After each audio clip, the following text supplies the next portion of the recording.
Nationalsozialistische Bewegung! Es lebe Deutschland! ¿Qué tipo de mujer se enamora de un dictador homicida? Adolf Hitler siempre intentó mantener sus relaciones con las mujeres en el más absoluto secreto. Quería que el mundo le viera como a un hombre de moral elevada, un perfecto caballero. Aunque en realidad era justo lo contrario. Él no quería una mujer que supusiera una amenaza o un reto. Su mujer ideal era la mujer joven que se dejaba moldear por su pareja.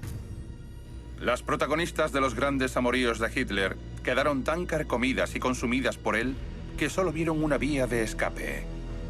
Tenía la capacidad de traumatizar por completo y, por decirlo de algún modo, de destrozar a las mujeres hasta tal punto que se sentían abocadas al suicidio. Su querida sobrina, que fue su amante, se disparó con su pistola. La controlaba, igual que controlaba todo lo demás. Y ella empezó a ver en él una parte que le resultaba aterradora. Una estrella de cine alemana se cayó por la ventana de un hospital. Yo creo que la empujaron, que no saltó. Escucharemos sorprendentes testimonios de personas de su entorno que cuentan cómo y por qué murieron esas mujeres y cómo Hitler era un psicópata sexual muy controlador. Es evidente que debió pasarle algo muy traumático. ¿Fue el suicidio su única salida?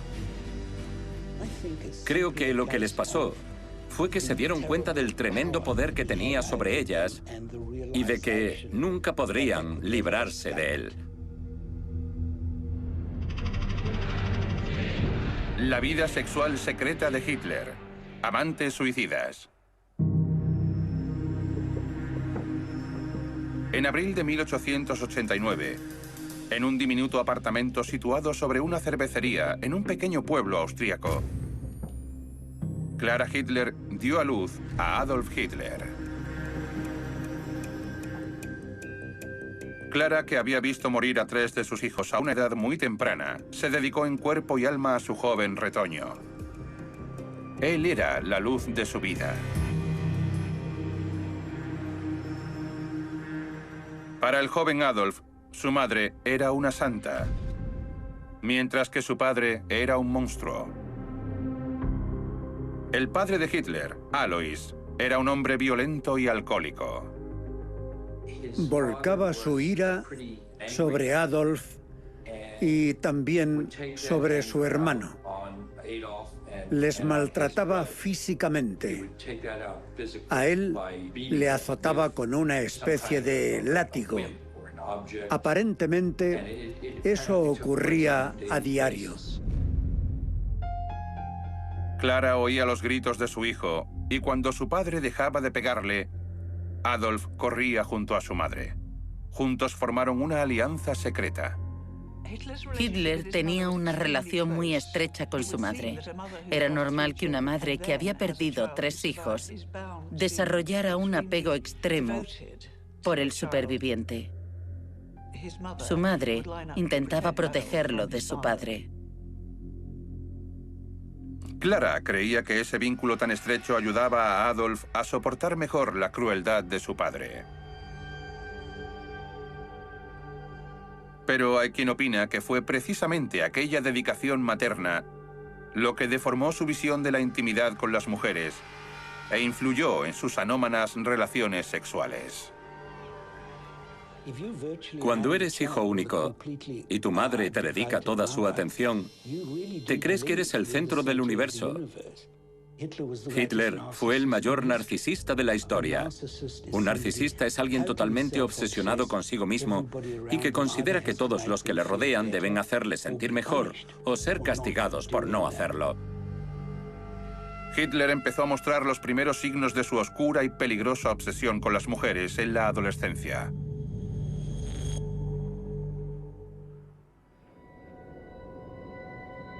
Cuando tenía 16 años y vivía en Linz, Hitler se encaprichó con una rica estudiante de música rubia llamada Stefanie Isaac. Ella era algo mayor que él, alta, elegante y judía. Su amigo de la infancia, August Kubitschek, aseguraba haber vivido de primera mano aquella primera obsesión de Hitler. Stephanie paseaba todas las tardes con su madre, y Hitler esperaba en una esquina para verla pasar. Como nunca les presentaron formalmente, Adolf tuvo que conformarse con mirarla. Nunca llegó a hablar con ella. Desde el primer momento en que la vio, se vio incapaz de apartar la mirada de ella. El hecho de seguir a una mujer durante 4 años y observarla desde lejos sin llegar a tener ningún tipo de contacto con ella encaja perfectamente con varios rasgos de su carácter. Para empezar, era un completo inadaptado social. No sabía interactuar con la gente a ningún nivel. Estaba totalmente obsesionado con ella. Y según Kubitschek, entraba en cólera cuando veía que atraía la atención de otros hombres, sobre todo si eran soldados del ejército austríaco. Hitler era un hombre de extremos. Amaba y odiaba sin mesura. Esa devoción le llevó a seguirla, a admirarla desde lejos, pero nunca se atrevió a romper el hechizo acercándose a ella. Viendo que Stephanie no respondía a sus inquietantes e intensas miradas, ideó un plan letal impulsado por la rabia. Le dijo a su amigo Kubitschek que quería secuestrarla y casarse con ella.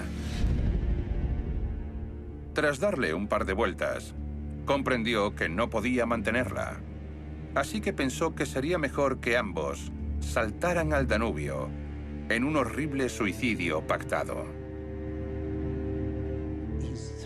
Su reacción ante esa relación es interesante por varios motivos. El primero es, obviamente, lo operístico de su plan, ya que a Hitler le volvía loco Wagner. Pero además creo que aquella fue la primera muestra de la profunda y omnipresente obsesión que tenía con la muerte. La muerte formaba parte de todos sus planes. Eso fue algo muy recurrente durante toda su vida. Concretamente, la idea de, si las cosas no salen bien, me suicidaré. El mundo debe acudir a mí, si no, me voy. Hitler no llevó a cabo su malvado plan. Y según August Kubitschek, en los 4 años en los que acechó a Stephanie y Isaac, nunca intercambiaron ni una sola palabra.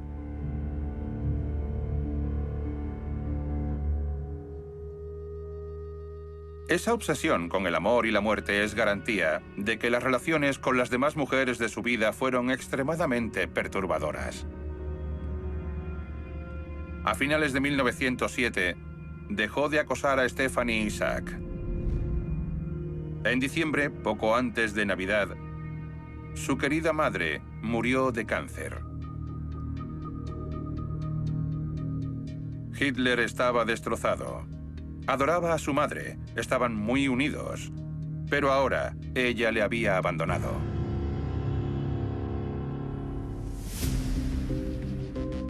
En 1908 se trasladó de Linz a Viena, donde tuvo que apañárselas para sobrevivir. Incluso llegó a vivir en un albergue para hombres. Quería ser pintor, pero fue rechazado 2 veces en la Escuela de Bellas Artes.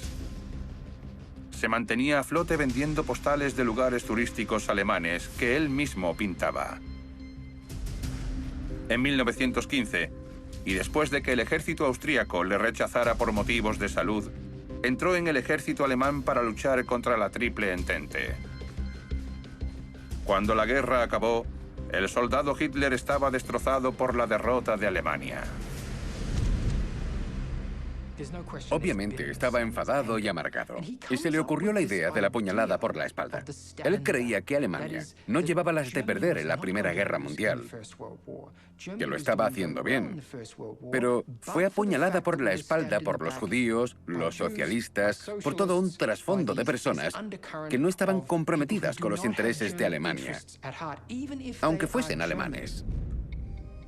Hitler encontró una vía para canalizar su odio en el virulento antisemitismo de la derecha alemana. Se unió a un pequeño grupo de desencantados nacionalistas alemanes que conformaban el Partido Obrero que se convertiría en el partido nazi. Sus ideas eran bastante delirantes y cuando estás inmerso en círculos de extrema derecha te permites hablar sin tapujos de manera racista y tienes acceso a mucha literatura de esta índole. Hay muchas ideas pseudocientíficas de lo que son las razas y Hitler leyó bastante de lo que se había escrito al respecto. En una de sus primeras cartas de 1919 dijo que lo primero que debía hacer cualquier gobierno alemán era deshacerse de toda la población judía. Según fue consolidando su posición en el partido nazi, Hitler buscó nuevas figuras maternas con las que reemplazar a su querida madre. Como Winifred Wagner, la nuera del famoso compositor Richard Wagner. Otra importante mujer mayor en la vida de Hitler fue la rica aristócrata Helene Bechstein, que envolvió a Hitler en un manto de amor, atenciones y dinero, haciéndole sentir de nuevo como el niño idolatrado que fue. Aquellas mujeres ricas de la clase alta muniquesa tenían dos cosas: dinero e influencia en la sociedad. Justo lo que él necesitaba, influencia y dinero, y las encandilaba con mucha facilidad. Otto Strasser, un antiguo confidente de Hitler, decía que la relación entre Helene y Adolf era anormalmente íntima. Ella le llamaba su lobito y le acariciaba la cabeza cuando él se sentaba a sus pies. Lobo era un apodo que solo usaban las personas más próximas a Hitler. Helene Bechstein se refería a él como a su hijo, y a él se le daba de miedo seguirle el juego. Era lo que llevaba haciendo toda la vida. De pequeño fue el queridísimo hijo de una abnegada madre, y ahora tenía un grupo de mujeres que lo adoraban y adulaban. Aquello funcionaba porque ellas adulaban a un joven que siempre supo salirse con la suya con su madre. En su camino hacia el liderazgo, vemos un patrón vital basado en desarrollar fuertes vínculos con mujeres mayores que él, como Bechstein y Wagner. Este hecho concuerda con una patología subyacente causada por no haber pasado página tras la muerte de su madre y la necesidad de tener figuras maternales a su alrededor que le mimaran y apoyaran. Pero puede que se tratase de algo más que mimos y apoyo. El guardaespaldas de Hitler, Bruno Goesch, aseguraba que la relación entre Helene Bechstein y su lobo excedía los límites maternales. En una entrevista concedida en 1974, Goesch dijo que a cambio de su patrocinio, Hitler desplegaba todos sus encantos con ellas y ellas bebían los vientos por él. También aseguró que el Führer había tenido relaciones sexuales con Helene para que continuara dándole dinero.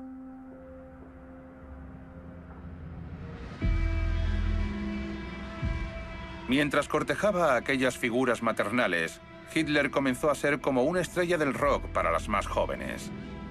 En sus primeros mítines siempre colocaban a las mujeres en primera fila para que todos pudieran ver cómo adoraban a Hitler. La vida amorosa del Führer siempre fue objeto de mucha especulación. Y todos se preguntaban por qué no estaba casado. Él siempre respondía lo mismo: mi esposa es la madre patria.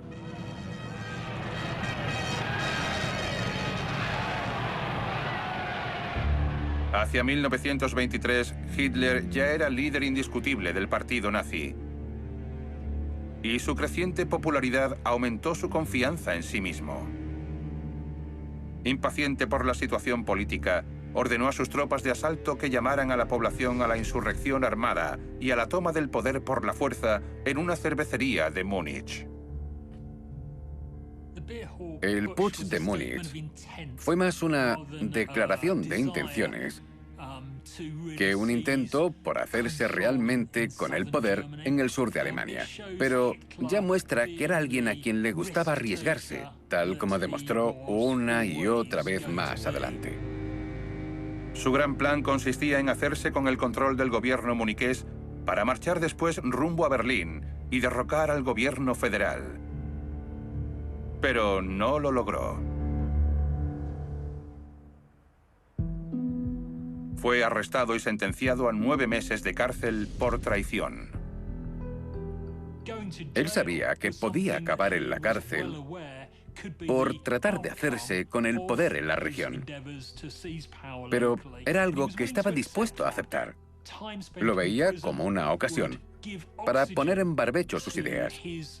De hecho, fue allí donde escribió Mein Kampf y pulió su ideología política. Cuando salió de la cárcel, Hitler volvió a su refugio de montaña, el Nido del Águila, en Berchtesgaden. Fue aquí, en este pueblo de las montañas, donde vio por primera vez a Maria Reiter. La bella y rubia María trabajaba en la tienda de ropa de su familia cuando vio a Adolf por primera vez. Se encontraba en un estado vulnerable, ya que hacía solo 2 semanas que su madre había fallecido. Maria Reiter, o Mimi Reiter, como se la conocería más tarde, era una joven a la que Hitler conoció cuando tenía unos 16 años. Estaba obsesionado con ella.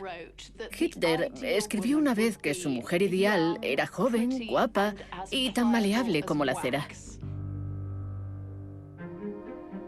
Tras encontrarse casualmente en un parque, Hitler se volvió muy persistente y la vio varias veces en el negocio familiar. Finalmente, y desoyendo los consejos de sus hermanas mayores, María accedió a acompañarle a un mitin local del partido nazi. Ella tenía 16 años y él 37. Como a todo buen narcisista, le gustaban las mujeres jóvenes y atractivas que también le dejaban a él en buen lugar. Aquel hombre mayor estaba alcanzando el éxito y no quería una mujer que supusiera una amenaza o un reto. Viéndole hablar, Mimi, así la llamaba Hitler, quedó cautivada por su oratoria y por el efecto hipnótico que tenía en sus seguidores. Sentía que le hablaba directamente a ella. Él apartaba la vista de ella. Su mirada era tan intensa. Ella dijo que nunca olvidaría lo inquieta y desnuda que se sintió.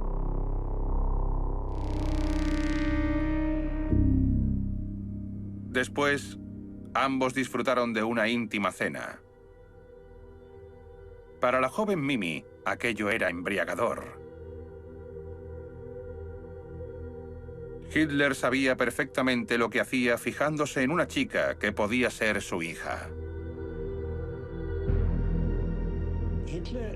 Hitler nunca llegó a relacionarse de verdad con mujeres de su edad por varios motivos. El primero es que era un completo inadaptado social. El segundo es que se sentía amenazado, y creo que eso apunta a un problema más profundo.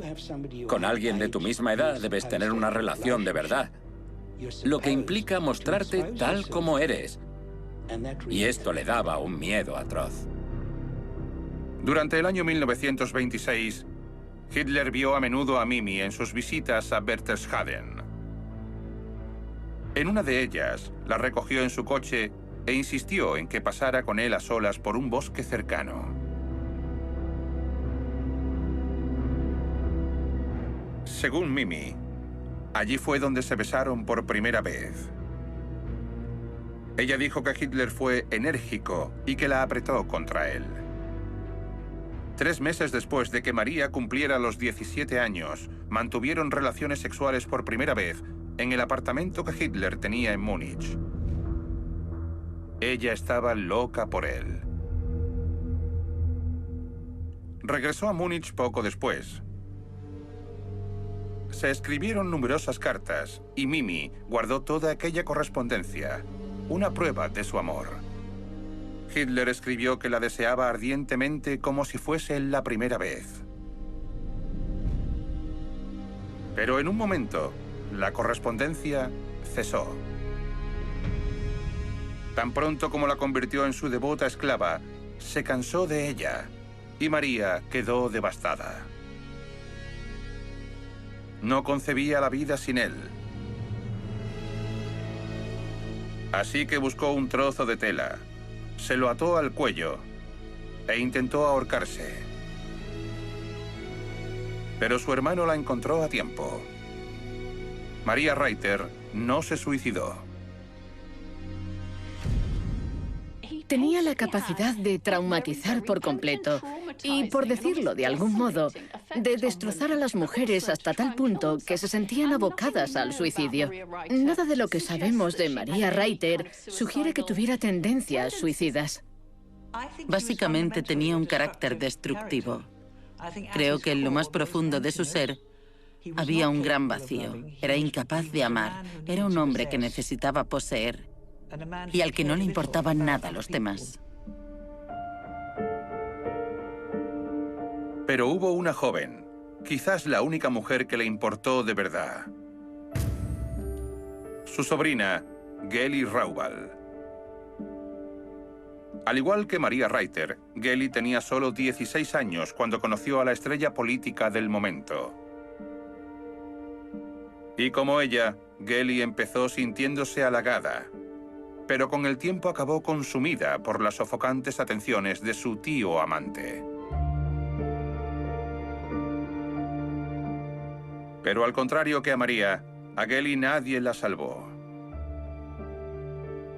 Ella estaba bajo el cuidado de Hitler, y su sempiterna mirada vigilaba todos sus pasos. El capricho se convirtió en obsesión, y finalmente, en autodestrucción. Muchos historiadores creen que Geli fue la única mujer con la que Hitler tuvo una relación profunda.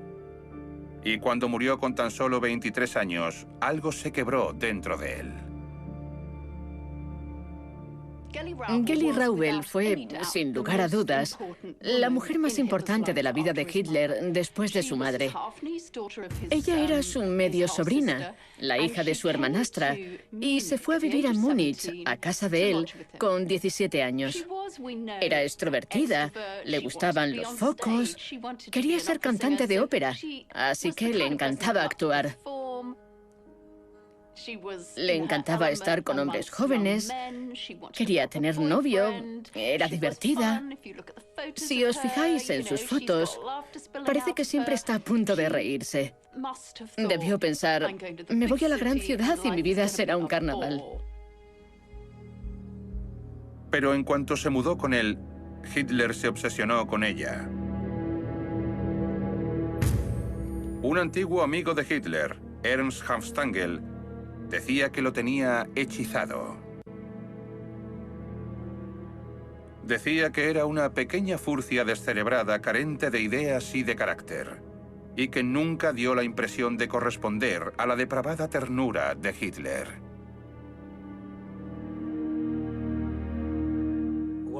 Lo primero que me vino a la mente fue el síndrome de Lolita, que se corresponde con el personaje de ficción. A Lolita le gustaba filtrear, seducir. No era promiscua, pero sí consciente de su sexualidad. Sabemos que Geli sí era promiscua y no era una chica profunda. Simplemente le gustaba divertirse. Así que se dejó arrastrar hacia esa relación con el tío Lobo, que era un pez gordo en Alemania, que tenía éxito. Se dejó impresionar.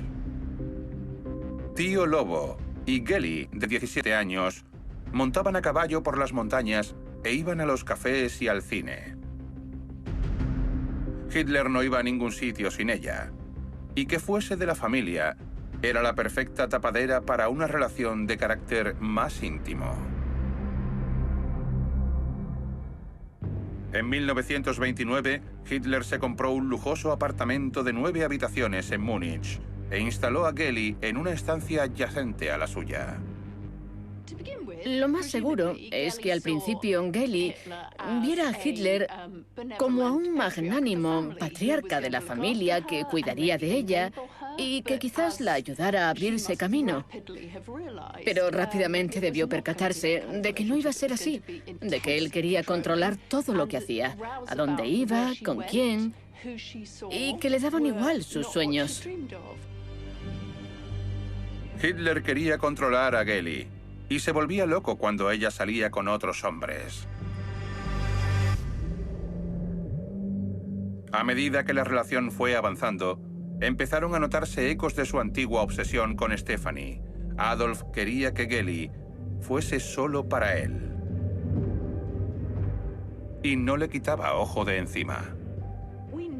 Sabemos que él bebía los vientos por ella, que era más joven, mucho más joven que él. Ella no paraba en casa y comenzó a salir con su chofer. Se hicieron novios, cosa que a Hitler le sentó fatal. Se enfureció y comenzó a gritarle en medio de una terrible discusión. Poco a poco se fue dando cuenta de que quería controlarla, igual que controlaba todo lo demás. Eso es justo lo que ella no quería. Y empezó a ver una parte de él que le resultaba aterradora. El testimonio más inquietante de la relación de Hitler con Geli proviene del entorno del Führer. Geli se sinceró en más de una ocasión con Otto Strasser, antiguo miembro del partido y hombre de confianza de Hitler. Años después, Strasser fue interrogado bajo juramento por el Servicio de Inteligencia estadounidense y reveló detalles íntimos de la relación entre Hitler y Geli. Strasser dijo entre lágrimas que Hitler amaba a Geli, pero que ella no lo soportaba. Le daba asco lo que le pedía que le hiciera. Hitler la obligaba a desnudarse y a que le orinara encima para obtener placer sexual.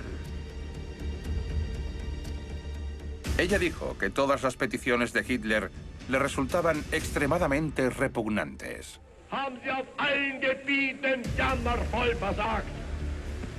Wirtschaftlich. Aquella supuesta tendencia del tío Alfie, como le llamaba Geli, de dejarse humillar por su joven sobrina, podía frenar su veloz ascenso al poder.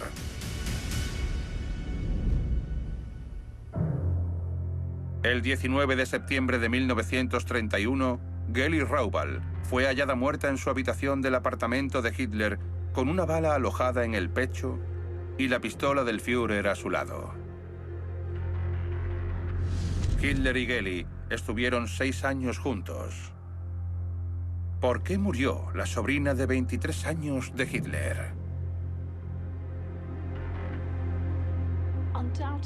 Es evidente que debió pasarle algo muy traumático antes de morir. Y que el conflicto interno que le generaba mostrarse diligente con su tío, a pesar de sus demandas, debió sumirla en la más absoluta oscuridad. La Geli de antes de conocer a Hitler no era para nada el tipo de chica capaz de suicidarse. Era alguien superficial a quien le gustaba divertirse. Era jovial y despreocupada. Y eso hace destacar aún más lo desesperada que debía estar. Acabó dándose cuenta de que él nunca la dejaría en paz. Estaba inmersa en un vórtice de sentimientos terribles y contradictorios que la hacía sentir que no había escapatoria. Tras su muerte, se desataron los rumores en torno al escandaloso suicidio de la sobrina de Hitler. Los periódicos dijeron que un día antes de morir, Geli discutió con su tío. Geli quería irse a Viena, a prometerse con su novio. Y se dijo que Hitler salió como alma que lleva el diablo de su apartamento. Los periodistas escribieron que el cuerpo de Geli fue hallado a pocos metros del dormitorio de Hitler con el tabique nasal roto y otras heridas graves. Muchos creían que Hitler había asesinado a su sobrina. Él aseguraba que eso era mentira y se esforzó en refutar todas las teorías que lo acusaban. No deja de ser sorprendente que invirtiera tiempo y esfuerzo en acallar esos rumores. Hace que nos preguntemos, ¿acaso tenía algo que ocultar? Eso era lo que creía el periodista de investigación Fritz Gerlich. Estaba convencido de que Hitler asesinó a Geli y siguió tirando del hilo. En marzo de 1933, justo antes de publicar un artículo al respecto, sufrió una agresión, destruyeron sus manuscritos y le arrestaron.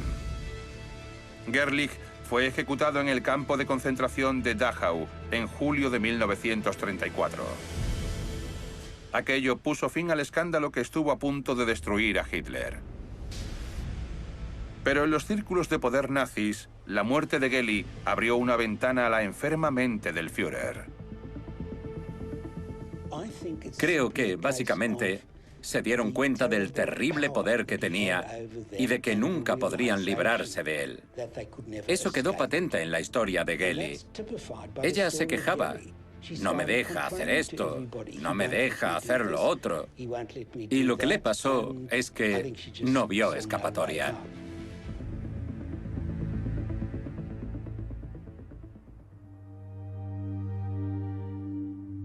Un año después de la muerte de Geli Raubal, Hitler empezó a cortejar a una nueva amante.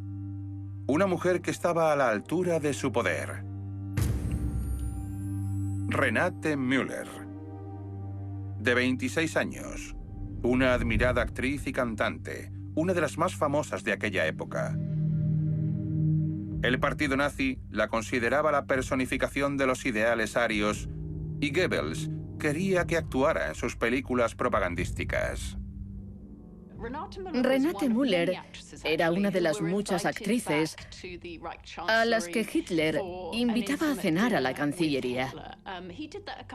Lo hizo con unas cuantas mujeres y le encantaban las actrices. Renate, en concreto, solía irse de la lengua y contó lo ocurrido durante su cena con Hitler. Su amigo, el productor Alfred Zeisler, dijo que Renate le contó una perturbadora historia sobre el comportamiento de Hitler a puerta cerrada. Este nuevo relato también mostraba que sus preferencias sexuales se salían de lo habitual. Müller le dijo a Zeisler que una noche estaba en la habitación de Hitler y él le pidió que se tumbaran desnudos en el suelo. Entonces, él le suplicó que le pateara. Ella se negó, pero le insistió tanto que finalmente accedió. Ella le maltrató tanto física como psicológicamente, mientras él decía ser su esclavo. Al final, él se masturbó.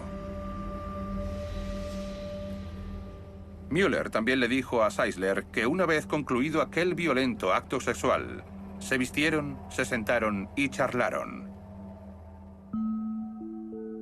Antes de irse, Hitler se levantó, le besó la mano y le dio las gracias por la agradable velada, como si nada extraño hubiese pasado. Los rumores de que Hitler llevaba a cabo prácticas sadomasoquistas encajan perfectamente con su personalidad. Él interiorizaba todo lo que no le gustaba, todas las pérdidas que había sufrido, y proyectaba su rabia de una manera sádica sobre todo el mundo. Así que es bastante probable que alguien así tuviera ese tipo de preferencias sexuales.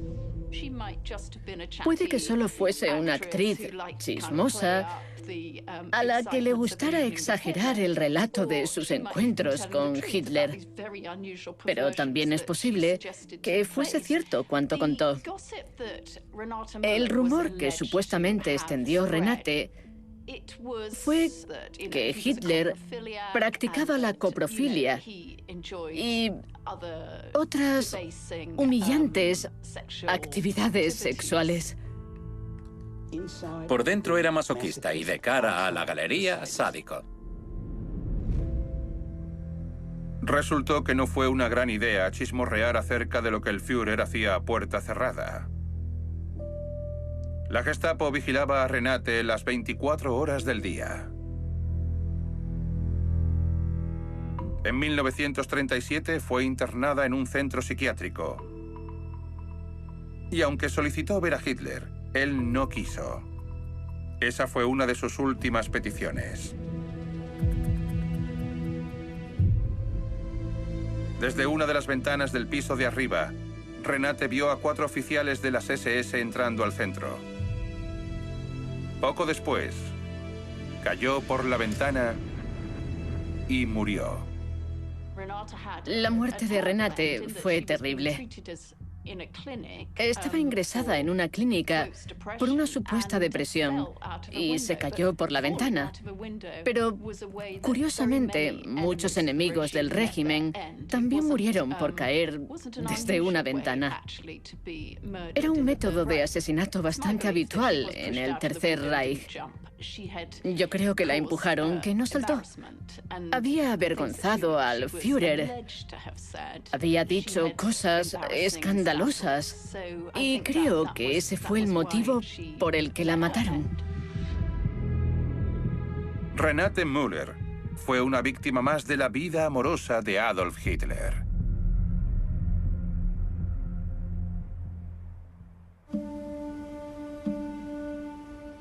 Entre los trágicos destinos de las mujeres de la vida de Hitler, el que más pervive en la memoria colectiva es el de Eva Braun.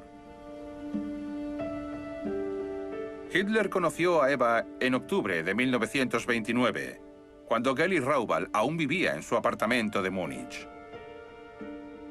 Aún teniendo una relación con Geli, Hitler se obsesionó con otra mujer mucho más joven que él. Eva Braun era una chica rubia y guapa que trabajaba como asistente en el estudio fotográfico de Heinrich Hoffmann en Múnich. Un día, Hitler entró en el estudio y se topó con las piernas de aquella chica que estaba subida a una escalera. Ella tenía 17 años y él la invitó a la ópera. Hitler se presentó como Señor Lobo, ocultando su verdadera identidad. Y al igual que Renate Müller, Eva le rechazó al principio.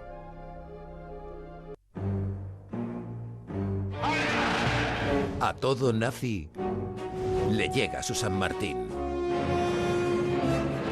Adolf Hitler era muy débil, inseguro y presuntuoso.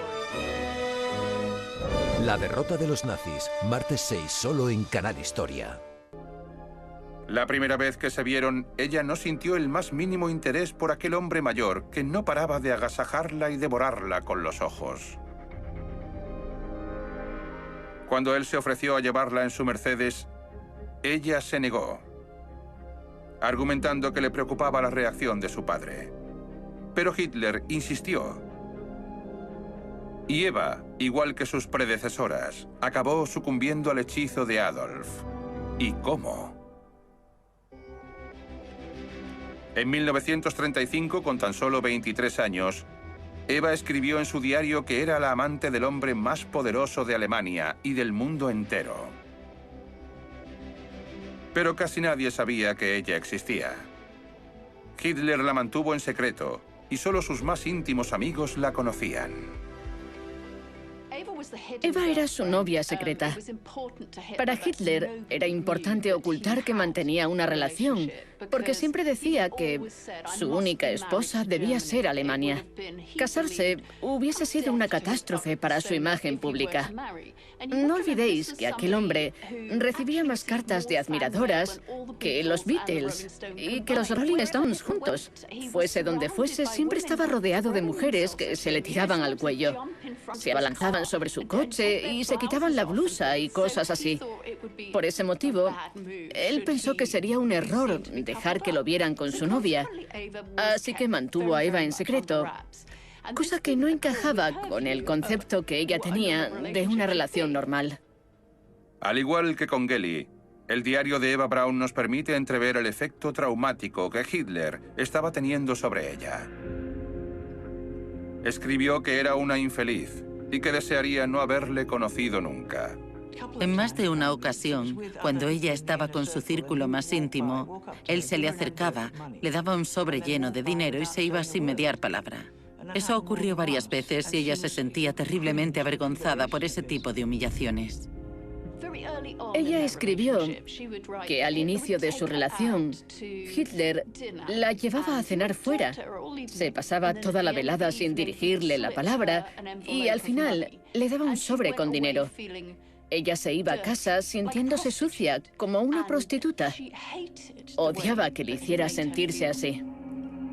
Uno de los fragmentos más abrumadores de su diario nos muestra lo frágil que era su salud mental. En él escribió que se tomaría 35 pastillas, cantidad que según ella bastaría para matarla. Durante los 2 primeros años de relación, Eva trató de suicidarse en 2 ocasiones. Y en cierto modo ahí cambiaron las tornas, porque era él el que no tenía escapatoria. Después de lo de Gelly, si otra de sus amantes se suicidaba, la opinión pública se le echaría encima. Su primer intento de suicidio fue justo al principio de su relación.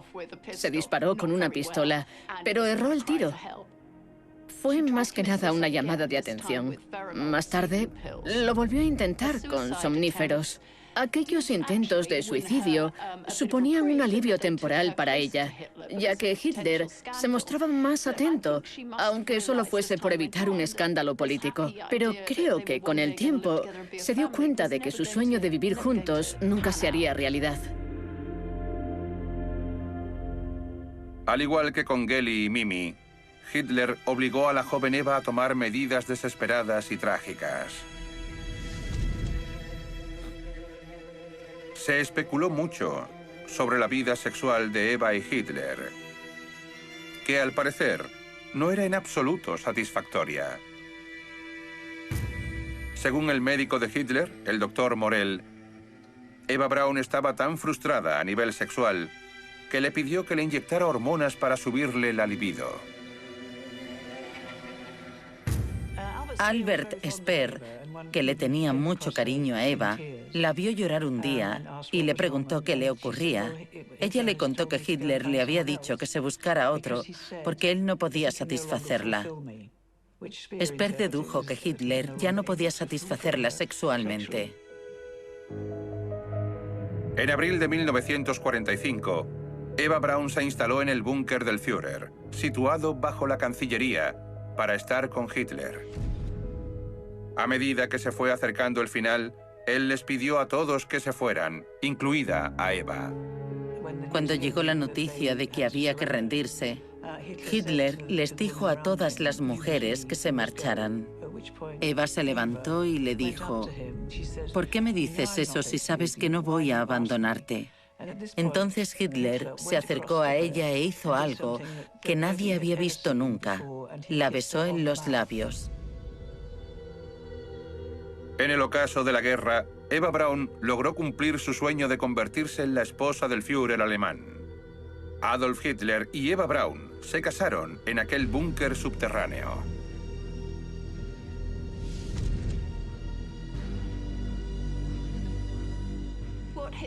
Al casarse con Eva ahí, justo al final, le estaba diciendo, me has servido con lealtad y aquí está tu recompensa.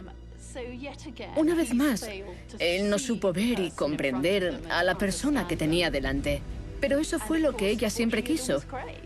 Así que se convenció a sí misma de que era maravilloso. Fue de algún modo una condena a muerte, pero de todos modos, toda su relación con Hitler lo fue. 36 horas después, el 30 de abril de 1945, los recién casados se sentaron juntos en un pequeño sofá en el búnker situado bajo la Cancillería del Reich.